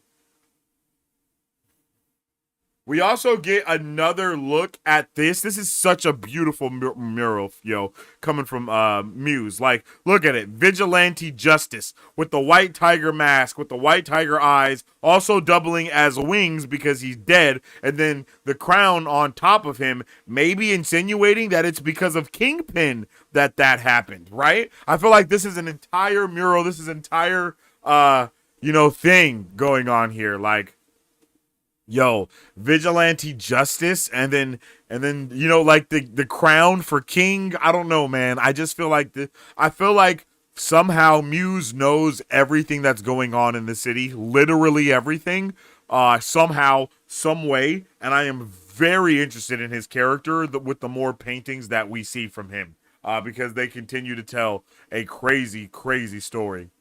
I like that we finally got some little hints of the MCU in this episode as well. I talked about that a little bit earlier. It works for me. It just fits. We need to hear more references, if you ask me. Like 4 episodes and no one has talked about the blip yet is kind of crazy. 4 episodes and no one's talked about everyone coming back is also crazy. 4 episodes and no one's talked about the Battle of Earth, also insane, right? But we did get scrolls. We got the scroll mention, so that means it's post-scroll invasion, secret invasion, right? We know that at the very least. They ain't talking about nothing else. But hopefully, I thought today's episode was gonna be the bank episode, and that's where I thought we were going to see Kamala Khan's dad come into play and get a little bit more information there. But they actually didn't do that this time around. They're really setting up everything for this Netflix era of things, the Netflix era of things, and doing subtle things to, you know, drip feed us the lore of what's going on here. It was also really dope in this episode to see the detective skills of our guy Matt Murdock, the way he went and looked for the bullet and was able to kind of follow where this glass bottle went and listened for it and all these things. Also love the way that they show him using his ability. All of that just rocks socks, bro. And I think it was really cool to see him kind of follow it down the trail and then go and end up finding exactly where the bullet lands. Like, wow, bro. How freaking cool is that, right? Like, that is so cool the way that they were able to do that. And who does the bullet belong to? None other but our good old boy. Well, it doesn't belong to him, but it belongs to the Punisher Corps, right? It belongs to the Punisher Corps, and they are out here in the streets doing their vigilante justice the way that they think that they should as well. So it's very interesting to see the way that these characters are continuing to do these different things. Yo, Jamie Rodriguez, I appreciate you for becoming for joining the Superfam or continuing your Avengers membership. What's up with my guy? How you doing today? But yeah, man, I love the way that no. I thought it was super weird that Matt knew exactly where Punisher was, mind you. Like, he knew exactly how to find him. And I was like, what? Has bruh just been held up here forever? Like, as long is everyone retired? Like, did everyone just retire after the Battle of Earth? I could see that. I think that would be such a good plot point to put in there. Like, after the Battle of Earth, after the snap, after the blip, after everyone came back, all of that.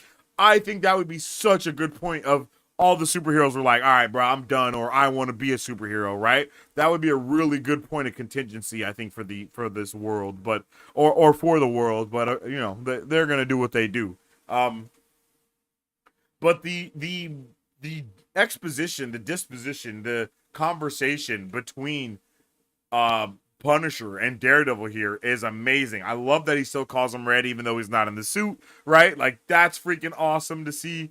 It's just nice. They go back and forth on each other. And this is basically Matt Murdock coming and asking Punisher to get back to work and go in the streets and maybe kill some of these Punisher cops. Like, you know, kill the Punisher Corps. Get them out of here, yo.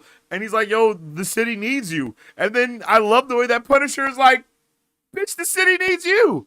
What do you mean? I told you I don't do this crackpot hero shit, bro. That's your vibe. That's your lane. Oh, I know why you're here. You're here because you want my permission. Well, guess what? You're not getting it, man. You're not getting it. And I love the way they go back and forth. And it's always going to be a good episode if we get to see Daredevil and Punisher having these amazing conversations like this, man. It just rocks my freaking socks, yo. It rocks my socks.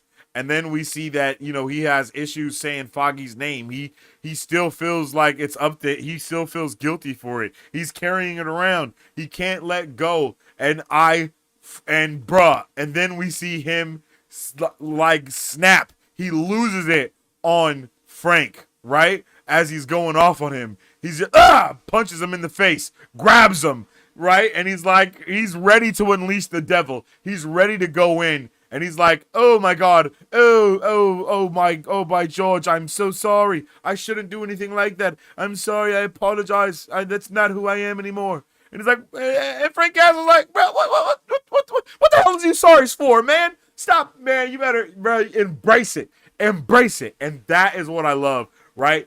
And then we get this amazing explanation of how I like, it's the call, right? That's the best thing that I can call it that's the best thing that I can. We get an amazing explanation of the best thing that I can describe as the call, right? The calling that these heroes get, that even sometimes these villains get, these vigilantes, these anti-heroes, they all get this call to arms, call to action. It's like they hear a ringing and they need to answer it. And the ringing is the city of wherever they are calling to be saved. And they are the ones that must answer that call and do everything they can to maintain, that sense of peace, that sense of justice that is lost within the system. And it's just really funny to see Frank, go off and say how the system is shit and all these other things. Like, and it's like, yeah, bro, like he's not wrong. You know what I mean? I love the way everyone is carrying it down.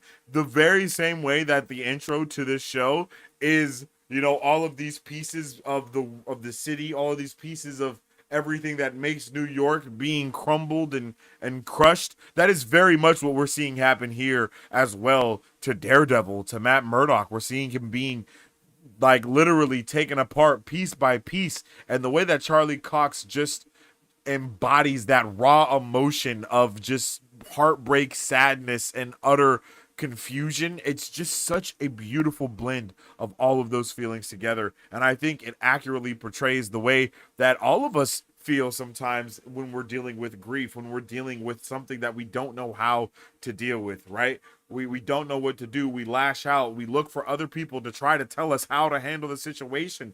But none of that works. None of it works. But it's awesome to see that he lit a fire under the Punisher as well. And I know that he will be returning in this season to be a badass, right? Like, you just know that that's going to happen. I love it, man. I love it. It works really well. Everything just rocks, yo.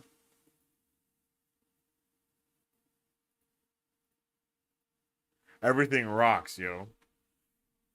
And then we have this, I don't know what the word is that I'm looking for, but we continue to not cut. I don't know, but we continue to see the similarities between Kingpin and Daredevil as Kingpin talks to his woman about the day and kind of going over the things, and then we see Matt come home to his woman and they talk about their day and how they like are kind of falling in love with each other. It's been a while as well. There's no sense of reference for time within this show, like, at all, other than that 1 year later that we got. But I mean, that's just how the MCU is. There is no sense of reference for time ever. And that shit is lame. But, I like that we've seen their relationship kind of continue to blossom, continue to grow. I think she's a really good character for Matt. I think they have some good chemistry on screen together as well. And she brings out a side of him that he needs to let out, that he needs to let go. He needs a reason to smile. He needs a reason to be happy. But as we know, all good things must come to an end. And that's why, like I said earlier, I am very nervous for her character and what happens to her if she ever does see Muse, and if Muse ever does come back to be, to be a villain or whatever it is that he's going to come back and do. This is where we have these amazing moments of both Matt and Fisk stepping back into Kingpin and Daredevil. It's really cool to see that they kind of have these personas, these alter egos, quite literally locked away from who they portray themselves to be to the outside world. They leave that somewhere else and they go to it and absorb it. They go into it, they lock in, and it's pretty cool to see. It's pretty cool to see. We see all of his masks on full display here as well, which I thought was awesome because I did not think we were going to see them like that. It's really funny to see that he has everything, even though they both have everything, even though they're like, no, that life is behind me. I'm not that person anymore. Like, they quite literally are still that person. And they know it, that they are that person, and they hold on to every symbol and everything that will remind them of who that person used to be, right? Man doesn't have one. He has 5 different Daredevil masks here. It just lets you know that he is still doing the damn thing, and he's still rocking, and he's still rolling, and he's still doing everything that he can to not forget who he is in the mask and outside of the mask. And I like that they portray that as him just getting the billy clubs, right? Something to practice with, right? Getting those billy clubs, busting them open, something for him to be like, hey, man, what can I do with this? You know, like, where does this, you know, like, I need to get back. It's, you know, I guess it's like practicing being Daredevil almost, right? Right? It's like he's practicing being Daredevil. He has to stay on top of it. He has to do the damn thing. Literally, he has to do everything he can. And I love these being drip fed back into it. It's working for me. We're kind of at that halfway point, chat. There's only 8 or 9 episodes. There's only 9 episodes this season. This is episode 4, so we have 5 more episodes left. So we're really at that halfway point right now.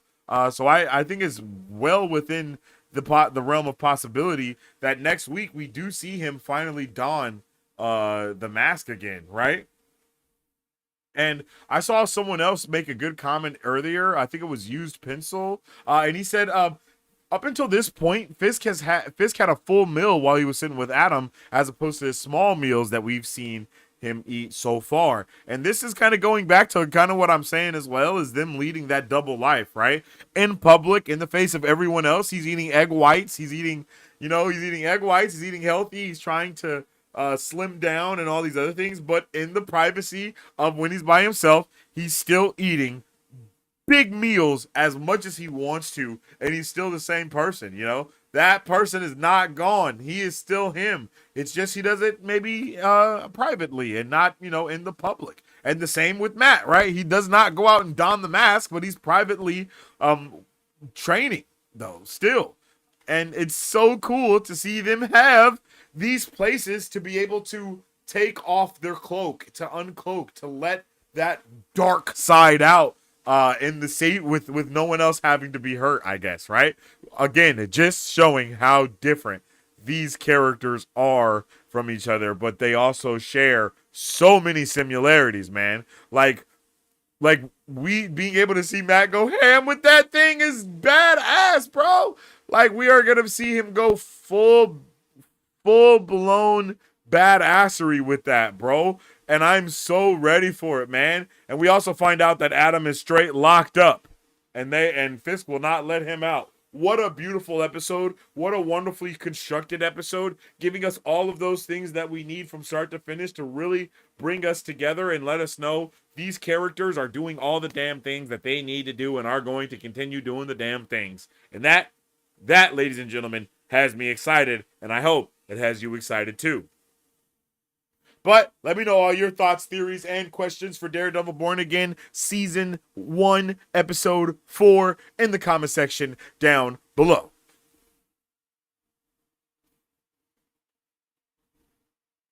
All right, chat. Let's see how y'all are feeling.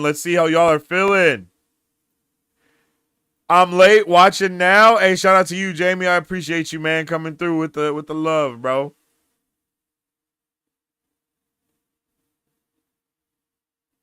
Let's see how y'all were feeling during the episode. Oh, this is the bank episode? I thought it was the bank episode too, Marisu. I'm actually so surprised that it wasn't. Because I definitely thought this was the bank episode. It's called Born Again for a reason. Yeah, I get it. I would rather we get Blind Spot and have his fight with Muse, and Muse takes his eye. Oh, Bullseye? Wait, Blind Spot? Who the hell is Blind Spot? Do I know who Blind Spot is and I'm tripping? Oh, yeah, I do know who Blind Spot is. Yeah, I knew that. Nope, yep, I'm tripping.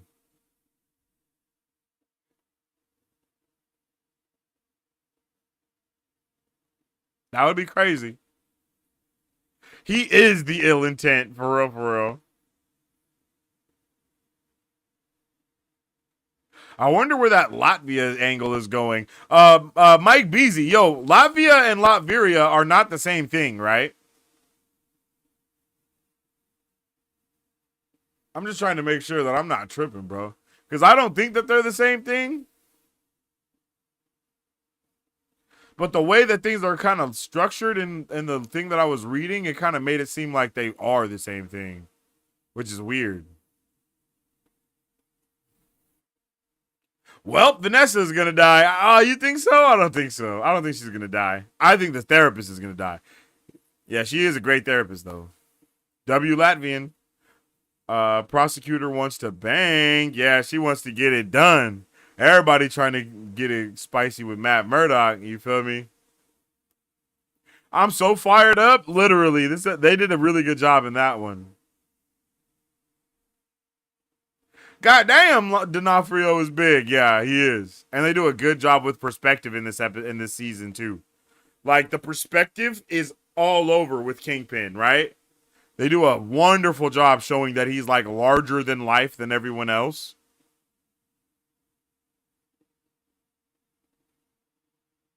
OMG, this show is amazing. I agree. Let's go! That's right. Oito Mio talk show. Welcome in as well. You remember Matt's girlfriend from The Acolyte? No. Who? Who that woman? I really don't care about the suit. I like seeing Charlie. I like seeing him too, but I care more about the suit. That was so good, OMG. I've missed Frank. Yes, Nugget. I agree. I miss Frank so much. I definitely miss Punisher, yo. It's dope to see him back in action and to see him and you know, just oh my god, the exposition, the disposition, the discussion, the conflicting feelings and theories about things or how to handle it. Yeah, all of that shit works for me so well. Muse feels like a Batman villain. I mean, you're not wrong. If I had a nickel for every major villain that wants Matt's girlfriend for therapy, I'd have 2 nickels. It's not a lot, but it's weird that it happened twice. Next level. Great watch party. Hey, I appreciate you, man. Thank you. Kingpin will struggle to spare BB because of his guilt for murdering her uncle. I feel that. He gotta at least rough her up or something. Like she can't just get away with calling my boy garbage mayor. I'm noticing I'm kind of on the villain side with this show. Don't know what's up with that. I heard next week is another 2-parter. Oh, like next week we get part 1 and 2? I don't think so. Part 5 and 6.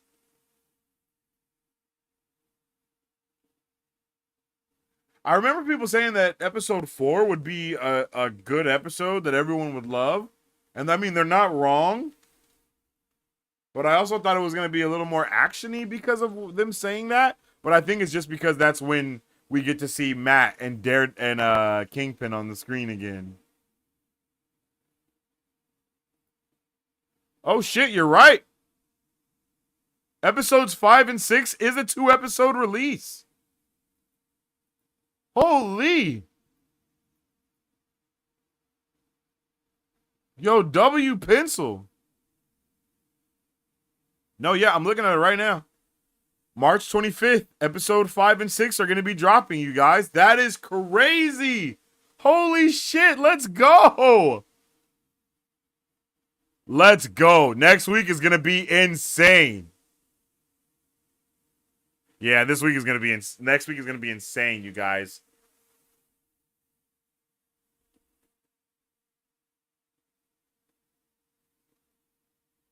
Wow. Episodes 5 and 6 are about to be crazy. Holy shit. They're going to drop 5 and 6, and we're still going to have 7, 8, and 9. Wow. So this show actually will end a little bit earlier than the Thunderbolts movie coming out. Crazy. She ain't terrified. She's confused because who acts like that? Yo, I love it. I love the way he was acting. Like, please forgive me, sir.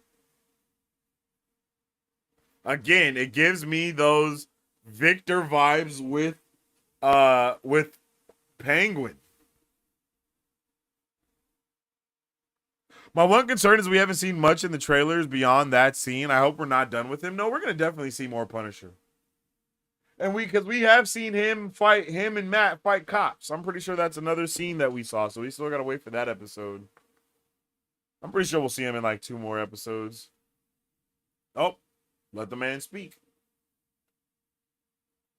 Crazy thing about Kingpin's arc is he's going to is going to prison was actually good for him. He's a less violent, more disciplined person now. Exactly. Exactly. Literally. Latvia and Latveria are not the same, but you never know with Feige in them. No, that's true. They might finesse it. Because, I mean, I'm not trying to say it like that, but there's not really any other reason for them to try to put Latvia in there like that, you know? Latvia is not a huge predominant thing for Marvel. Like, you know what I mean? Like, it's a predominant thing because it leads into Latveria.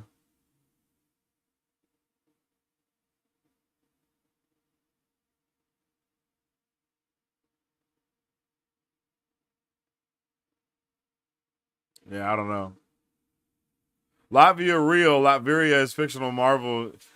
Yes, you are correct, but Latveria is based off of Latvia, right? Like in the Marvel universe, the people who founded Latveria are Latvian and name it Latveria because they are from Latvia. So there are connections to it. So within the MCU, they might just blend it together and make it one thing and make Latveria Latvia so they don't have to create a whole new continent, which has never showed up anywhere, you know what I mean? Or anything like that. Like, they don't have to do that thing or go through that route if they just make Latvia and then maybe change it to where the entire place becomes Latvia instead, right? Like, slowly Latvia takes over the entire continent and becomes a larger thing rather than it just being the small portion that it is now, I believe, because I think Latvia is much smaller than what Latveria is in the comics.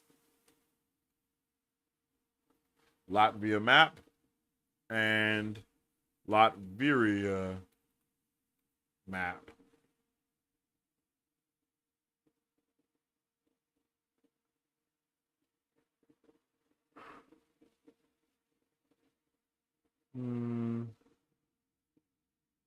I don't know how I would find this.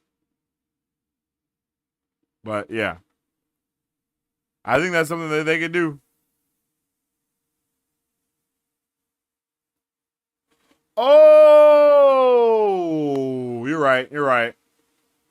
You're right. You're right.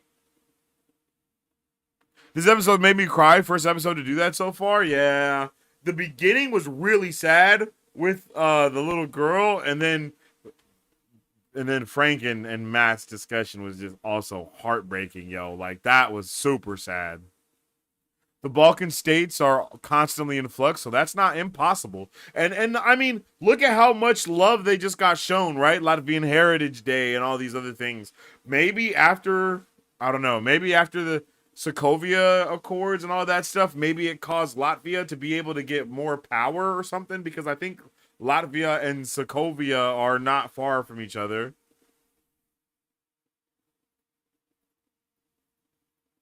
Because I think Sokovia is a real place too, right? Like, that's not made up for Marvel.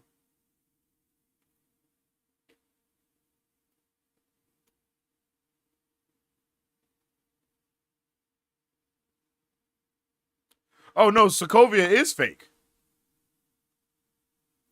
Oh, shit.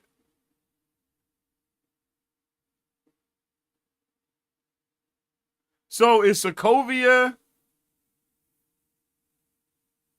Yeah, see, and I don't know where these places are, like, within their fictional place on the map. Because I know for a while the theory was that Sokovia was just going to be Latveria.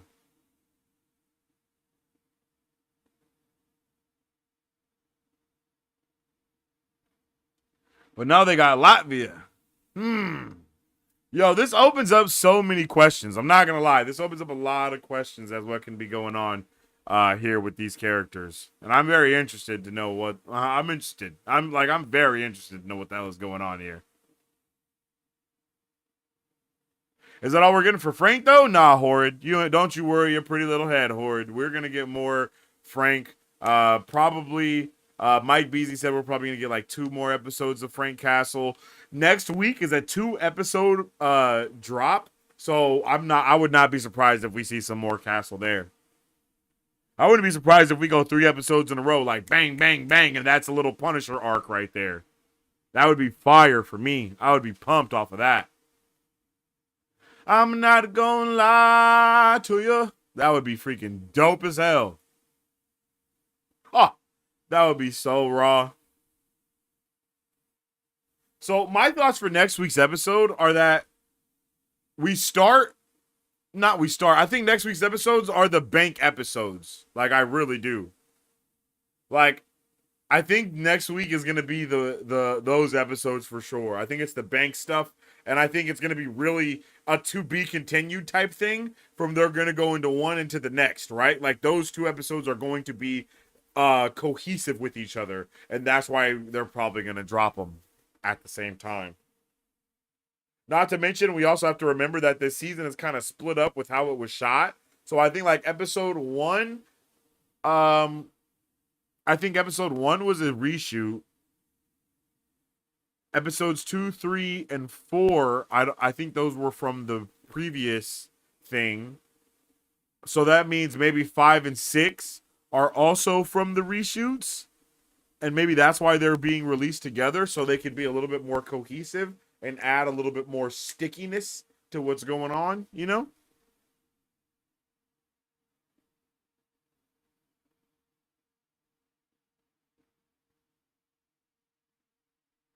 Mm.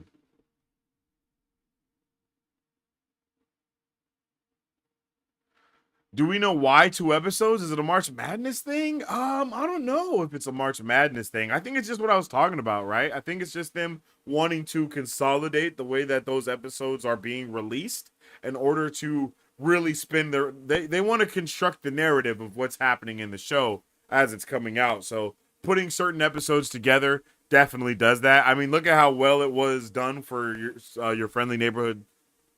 Yeah, for your friendly neighborhood Spider-Man. I think they did a really good job in your friendly neighborhood Spider-Man, chopping that season up into different episode arcs. And I just think that, you know, those 2 episodes probably create their own mini arc that probably feels better when you watch it at once rather than having it split into 2. And also probably so they can get the show out before Thunderbolts is going to release, so they can start doing marketing for Thunderbolts as soon as possible. You know what I mean?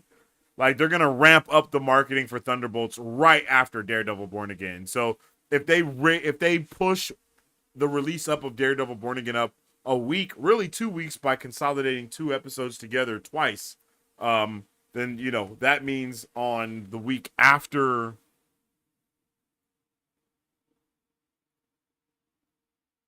the week after April 15th, they can start marketing full blown for Thunderbolts and really start going ham. So from the 23rd to the 7th, I think is when Thunderbolts releases. They can really just go crazy with the marketing for that. Wrap up all the marketing for one thing and go heavily into the marketing for the other.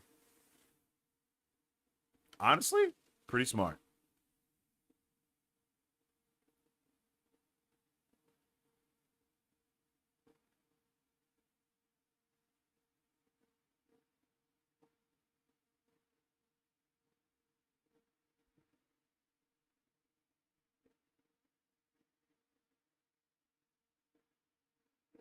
Oh,